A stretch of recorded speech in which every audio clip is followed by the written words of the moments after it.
बिस्मिल्लाहिर्रहमानिर्रहीम अस्सलाम वालेकुम व्यूवर्स। आज की वीडियो जो है सिर्फ 4 से 5 सवालात हैं जो जिसके मैंने आपको जवाब देने हैं। बहुत सारे लोग जो ना मुझे ये कमेंट बॉक्स में बड़ा ये सवाल ये पूछ रहे थे, तो ये मैंने 4 से 5 सवाल जो है नोट कर लिए थे। तो मैंने कहा मैं आपके इन सवालों के जो है ना जवाब दे दूं, क्योंकि ये बड़े कॉमन क्वेश्चंस हैं और बहुत ज़्यादा मुझसे जो है पूछे जा रहे हैं। तो जी, बगैर वक्त ज़ाया किए जी आपके सवालों के जवाब देते हैं। जी, पहला सवाल ये है जी कि FRC फैमिली रजिस्ट्रेशन सर्टिफिकेट, इसकी वैलिडिटी कितनी होती है? देखिए जी, according to Nadra rules, Nadra की पॉलिसी गाइडेंस के मुताबिक जो आपका FRC जो होता है वो 3 महीने तक वैलिड होता है। बस आज आपने बनाया तो आज से 3 महीने के बाद जो है ना आपका जो है FRC नल हो जाएगा एंड वाइड हो जाएगा। तो क्या आपको आपका FRC अगर 3 महीने से पुराना है तो आपको वीज़ा अप्लाई करना चाहिए? देखिए, वीज़ा आपका अप्लाई हो जाएगा, इसमें कोई इशू नहीं है, लेकिन मैं आपको यहाँ पर हाईली रिकमेंड करूँगा कि जब आपने वीज़ा अप्लाई करना हो, आप बिल्कुल आप सर्टन हो कि आपने जी इस तारीख को जो है वीज़ा अप्लाई करना है, तो अगर आपका FRC 3 महीने से ज़्यादा पुराना है तो मेरा आपको मशवरा है कि आप FRC नया बनवा लें।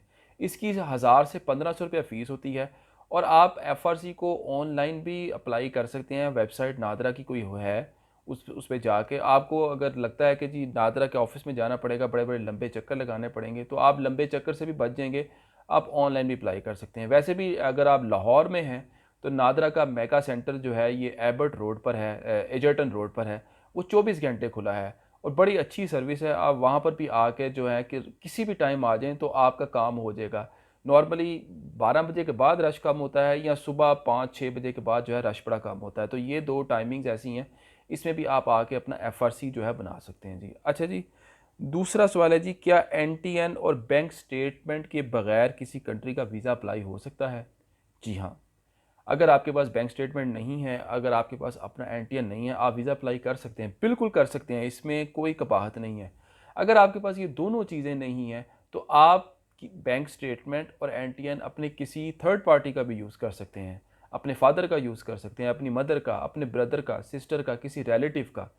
इसमें कोई कबाहत नहीं है, आपका दोस्त भी आपको स्पॉन्सर कर सकता है। लेकिन जो थर्ड पार्टी का जो स्पॉन्सर होता है, जैसे दोस्त, बहन, भाई, रिश्तेदार, इसमें वीज़ा लगने के चांसेस कम होते हैं, ये मैं आपको बता दूं। लेकिन बाय लॉ, कानून के मुताबिक आप पर कोई पाबंदी नहीं है, आपको कोई भी थर्ड पर्सन जो है स्पॉन्सर कर सकता है। लेकिन यहाँ पर मेरा आपको मशवरा यही है कि अगर आपका कोई अपना सोर्स ऑफ इनकम नहीं है, कोई आप जॉब नहीं करते या बिज़नेस नहीं करते या आपके पास आपका कोई भी काम रजिस्टर्ड नहीं है, तो रजिस्टर्ड कर लें। अपने आप को as a salaried person registered कर लें या अपने आप को as a business person registered कर लें, NTN बनवा लें और अपनी बैंक स्टेटमेंट को मेंटेन करना शुरू कर दें। अगर आपके पास पैसे हैं उनको इन आउट करते रहें तरीके से। बैंक स्टेटमेंट के हवाले से मेरे चैनल पर बहुत ज़्यादा वीडियोज़ हैं कि अगर आपका कोई भी काम नहीं है, कोई भी कारोबार नहीं है, तो अगर थोड़े बहुत आपके पास पैसे हैं तो आप बैंक स्टेटमेंट को कैसे मेंटेन कर सकते हैं, वो आप मेरे चैनल से प्लेलिस्ट में जाकर बैंक स्टेटमेंट देख लें, बैंक स्टेटमेंट की प्लेलिस्ट देख लें और कोई सी भी वीडियो आप देख लें, आपकी रहनुमाई हो जाएगी। तो बेहतर ये है कि आप अपना सोर्स ऑफ इनकम बना लें, थोड़ा सा वेट कर लें, साल 2 साल, तो फिर उसके बाद जो है आप वीज़ा अप्लाई कर लें, तो ये ज़्यादा बेहतर है। अच्छा जी, नेक्स्ट सवाल है जी, क्या बिज़नेस अकाउंट का होना ज़रूरी है बिज़नेस पर्सन के लिए? अच्छा, ये बहुत ही अच्छा सवाल है। इस पर मैं थोड़ी-सी तफ़सील आपको बताऊँगा। देखें, आइडियल सिचुएशन ये है कि अगर आप बिज़नेसमैन हैं, तो आपके पास एक बिज़नेस अकाउंट होना चाहिए और एक पर्सनल अकाउंट भी होना चाहिए। बिज़नेस अकाउंट में आप बिज़नेस की ट्रांज़ैक्शन जो मर्ज़ी करें, लाखों में करें, हज़ारों में करें, करोड़ों में करें, उसकी कोई फ़िक्र नहीं है आपको।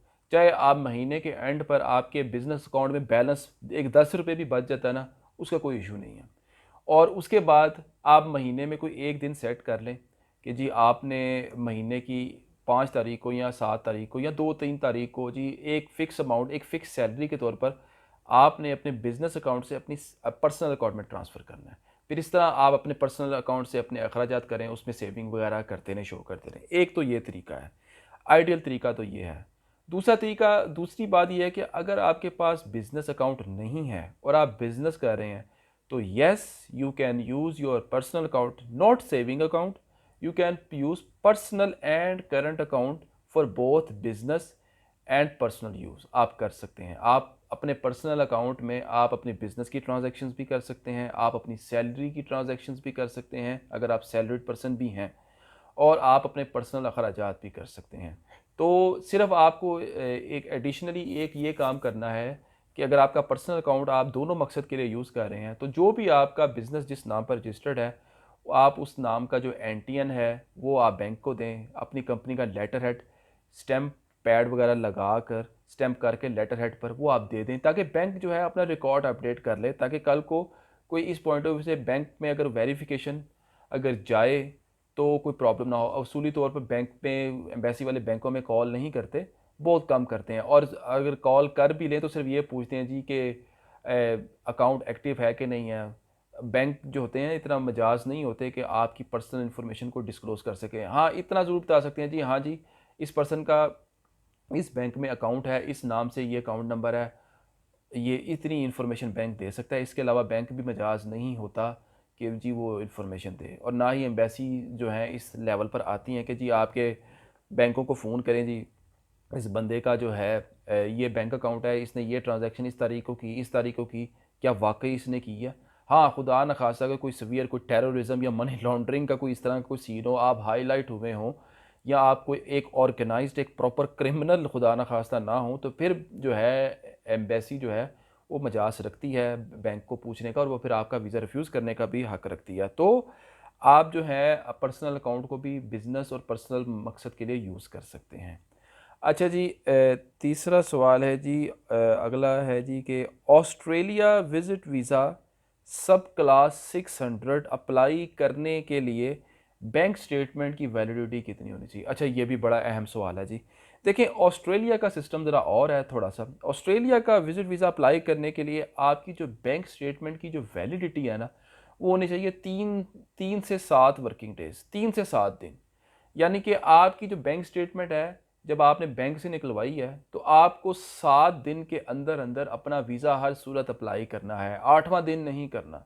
अगर 8वाँ दिन हो गया, तो आपने दोबारा अपनी जो है बैंक स्टेटमेंट जो है, अपने बैंक से दोबारा प्रिंट आउट लेनी है, फिर अप्लाई करना है। नॉर्मली दूसरे कंट्रीज़, शेंजन वगैरह जो होते हैं, इनमें 27 से 28 दिन का टाइम देते हैं कि आप जो है इतनी पुरानी स्टेटमेंट को यूज़ कर सकते हैं। लेकिन ऑस्ट्रेलिया में 3 से 7 दिन, लेकिन मैं आपको रिकमेंड करूँगा 3 दिन, तीसरे दिन आप अप्लाई कर दें, चौथा दिन ना ही करें। तो ये चीज़ें जो हैं आपने बहुत ज़हन में रखनी है। ये 4 सवाल जो थे ना, ये मुझसे बहुत ज़्यादा पूछे जा रहे थे, 3-4 जो है भी हैं। तो मैंने कहा मैं इस पर एक छोटी-सी वीडियो बना लूँ। उम्मीद है आपकी रहनुमाई हो गई होगी। अगर आपका इस हवाले से कोई भी क्वेश्चन हो, अगर आप कोई चीज़ क्लियर ना हो, तो आप मुझे कमेंट बॉक्स में बताएं कि मैं उस हवाले से आप उस पर भी वीडियो बना दूंगा। तो वीडियो को ज़्यादा से ज़्यादा लाइक और शेयर करें। अब तक के लिए इतना ही। बहुत शुक्रिया। अल्लाह हाफ़िज़।